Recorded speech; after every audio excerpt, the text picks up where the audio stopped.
The NBA is back. After a long offseason, the players are finally hitting the court again. And we've got all the latest news and analysis right here. From the possibility of the 76ers bringing back an NBA legend to the Knicks promising trouble in a potential trade, we'll keep you up to date on everything you need to know about the NBA. But first, a reminder about our brand new giveaway. We're giving away a PS5 with a copy of NBA 2K22 and Madden 22. All you have to do is watch the full video, leave a like, comment the keyword hidden in the video, and make sure you're subscribed. It's that simple. Kicking us off, the 76ers should bring back this NBA legend. Last season, Lou Williams played for the Atlanta Hawks. On July 26th, he is still a free agent. The three-time Sixth Man of the Year should be brought back to the Philadelphia 76ers, in my opinion. Williams has also played for the Los Angeles Clippers, the Los Angeles Lakers, the Toronto Raptors, and the Houston Rockets. The three-time Sixth Man of the Year averaged 6.3 points, 1.6 rebounds, and 1.9 assists per game. The Hawks lost to the Heat in the first round of the NBA playoffs. Over the course of 17 years, the 35-year-old has also played for the Houston Rockets, the Los Angeles Clippers, the Los Angeles Lakers, and the Toronto Raptors. I think the 76ers should bring back the experienced guard for the upcoming season. In the last few years, the 76ers have been a strong team, but they've never made it past the second round of the NBA playoffs. Every season, it seems like they're going to go far, but they always fall short in the playoffs. Williams will be 36 years old next season, so his best days are long gone, but he could be a big help to the 76ers if they want to make the playoffs. He's someone who is good with the ball and isn't afraid to take big shots late in the game that can change the direction of the game.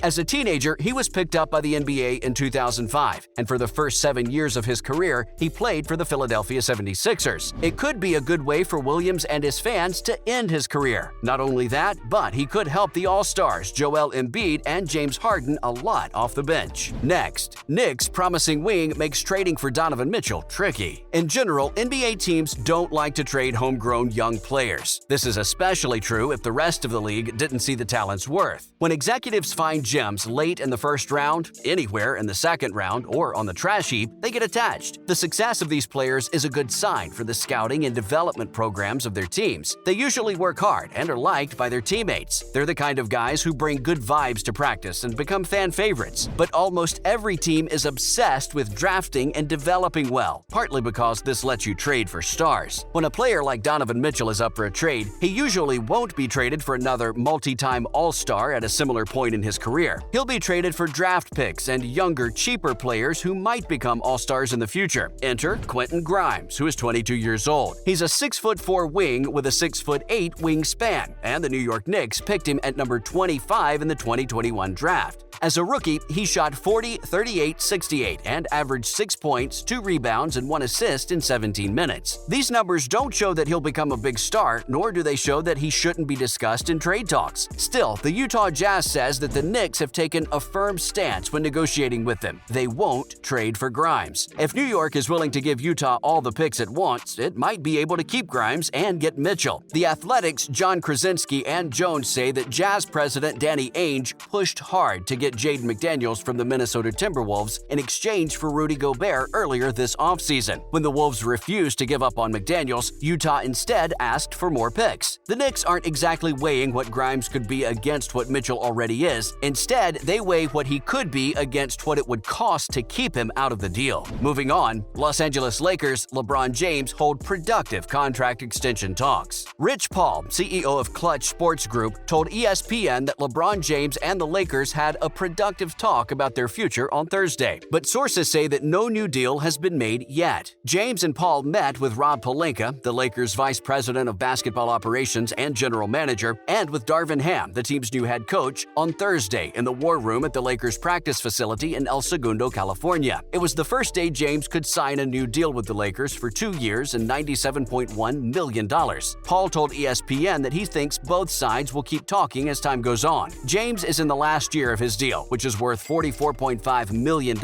and will be 38 years old when it's over. The NBA's collective bargaining agreement says that a player who is 38 years old or older can only sign a 2-year contract. James has until June 30th to sign the extension. If he doesn't, he'll be able to sign with any team he wants. James could ask for a 1-year contract extension worth $47 million for the 2023-2024 season, with an option for an extra year for the 24-25 season. It's possible that this was done on purpose. His oldest son, Bronny, Anthony is in his last year of high school. In 2024, he will be old enough to play in the NBA. James has repeatedly said he wants to play on an NBA team with his son before he retires. In other related news, Oklahoma City Thunder re-signed sharpshooting forward and center Mike Muscala and former NBA player Iman Shumpert arrested in Texas. Mike Muscala, a forward and center, has re-signed with the Oklahoma City Thunder, the team said on Thursday. Oklahoma City had a team option on Muscala for the 22-23 season, but they turned it down. The team did not say what the terms of the deal were. Last season, Muscala, who is 30, quietly had another great year as a big man who could shoot well for the Thunder, who were rebuilding. Even though Muscala only played about 14 minutes per game, he made 3.8 three-point shots per game and made 42.9% of them. He and Karl Anthony Towns are the only 6'10" or taller players to make 40% of that many three-pointers, even though he played less than half as much as Towns. Muscala, like several other Thunder players, was shut down in the middle of last season. He had surgery on his right ankle, but he was expected to be back to playing basketball at full strength before the 2022-23 season. Muscala was picked by the Atlanta Hawks in the second round in 2013. He played there for his first 5 seasons. Muscala has been with the Thunder for the last 3 seasons. In 2018-2019, he played for the 76ers and Lakers for a short time. Iman Shumpert, a former NBA player, was arrested last weekend at the Dallas-Fort Worth International Airport for allegedly trying to bring 6 ounces of marijuana through security. The police report says that Shumpert told officers that the bag contained marijuana and asked if there was any way he could make his flight to Los Angeles, where he was supposed to pick up his daughter. The DFW Airport Department of Public Safety police report says that at 3:40 p.m. on Saturday, July 30th, police were called to a TSA checkpoint and told that a sizable amount of marijuana had been found. He was taken to the airport jail because he was caught with marijuana, which is a crime. The report also says that Shumpert had 14 bullets and a magazine in his backpack, but no gun was found. Finally, NBA investigating New York Knicks for possible tampering and signing with Jalen Brunson. Sources told ESPN that the NBA is looking into whether the New York Knicks tampered with former Dallas Mavericks guard Jalen Brunson when they went after him as a free agent and signed him. Teams couldn't talk about a deal with an agent or a player before June 30th at 6 p.m. Eastern Time, which is when free agency started. That night, Brunson signed a deal with the Knicks for 4 years and $104 million.